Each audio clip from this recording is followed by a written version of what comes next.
بسم اللہ الرحمن الرحیم، ویلکم ٹو سوی ازا اپڈیٹس۔ کیسے ہیں آپ لوگ؟ آج میں نے سوچا آپ لوگوں کے ساتھ ایک انٹرویو ڈسکس کر لوں جو میری آنٹی کا تھا۔ پچھلے دونوں انہوں نے ویزا کے لیے امریکہ جانا تھا، جس کے لیے انہوں نے ایک انٹرویو دیا۔ انہیں اپنی بیٹی کے پاس جانا تھا اور ان کو اسپانسر کیا گیا وہاں سے، اور یہاں سے انہوں نے اس کے پاس جانا تھا۔ یہ انٹرویو کے لیے جب گئی تو چھوٹا سا جو انٹرویو ہوا تو میں نے سوچا کچھ کوسچنز مائٹ بھی آپ لوگوں کے کام آ جائیں، تو وہ میں آپ لوگوں کے ساتھ بھی ڈسکس کر دوں یہاں پر۔ اچھا، انٹرویو کے لیے جب وہ کاؤنٹر پہ گئیں تو سب سے پہلے ان سے ان کی ڈیٹ آف برتھ پوچھی گئی کہ وہ مطلب ڈیٹ آف برتھ پوچھی گئی، اور اس سے بعد پوچھا گیا کہ وہ کہاں سے آئی ہیں، ان کی تحصیل کیا ہے اور ان کا ضلع کون سا ہے، یہ بھی ان سے پوچھا گیا۔ اس کے بعد ان سے کوسچن ہوا کہ ان کا آئی ڈی کارڈ نمبر کیا ہے، یعنی یہ آپ لوگوں کو جب آپ انٹرویو کے لیے جائیں تو آپ کی ٹپس پہ ہو آپ کا آئی ڈی کارڈ نمبر۔ اس کے بعد ان سے ان کا فون نمبر پوچھا گیا۔ مطلب کچھ اس طرح سے کوسچن جو آپ کو سمپل سے لگ رہے ہوتے ہیں، اور ایسے کوسچنس ہوتے ہیں جس میں ایک دم سے آپ کو باتیں بھولتی ہیں، اوپر نیچے ہوتی ہیں، اور وہ ان کو آپ پہ شک پڑ جاتا ہے کہ ہاں جی یہ تو اس کو صحیح پتہ ہی نہیں ہے، یہ جھوٹ موٹ گول کر رہا بات میرے ساتھ۔ جیسے انہوں نے یہ پوچھ لینے کے بعد انہوں نے تھوڑی دیر چپ رہے، اپنے ساتھ جو دوسرا ممبر تھا اس سے بات کی، اور اس کے بعد پھر ان کی طرف دیکھا اور کہنے لگے کہ آپ کہاں سے آئی ہیں۔ اور یہ ان کا طریقہ ہوتا ہے جسٹ ٹو کنفرم کہ آئدر اس کو بات یاد ہے یا وہ کنفیوز ہو کے بھول چکے ہیں بات نا۔ یہ بھی ان کی انٹرویو لینے والوں کی ٹرکس ہوتے ہیں۔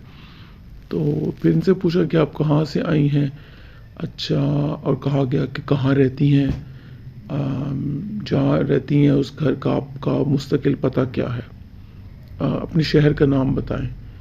اور پھر ان سے کہا گیا کہ اچھا آپ جانا چاہ رہی ہیں تو کیوں جانا چاہ رہی ہیں، پھر آپ کا کتنے عرصے تک وہاں پہ رہنے کا پروگرام ہے، آپ نے پیسے جمع کروائے تو کب کروائے اور کتنے جمع کروائے، جو اسپانسرشپ میں ان کو بلوایا گیا نا اس کے لیے انہوں نے پوچھا۔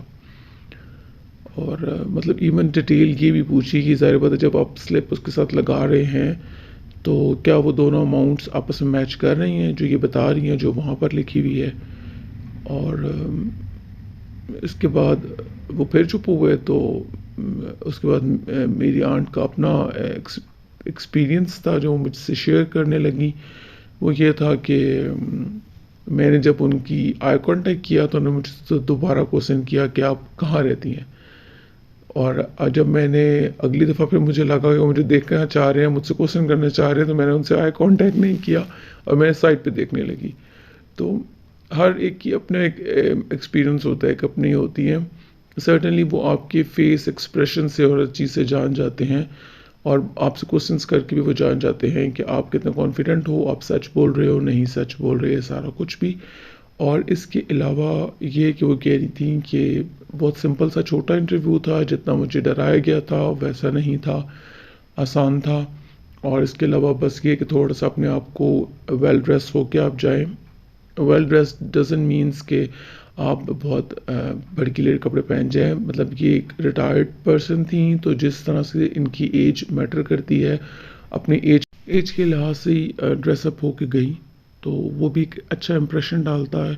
اور اس کے علاوہ وہ کہہ رہی تھی کہ بس ٹو دا پوائنٹ رہیں۔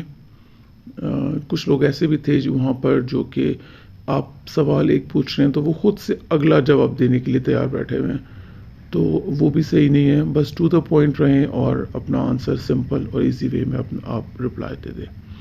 تو ایک چھوٹا سا انٹرویو میں نے سوچا آپ لوگوں کو بتاؤں، اور ایکسپیرینس جو بہت سے لوگوں کے کام آئے گا۔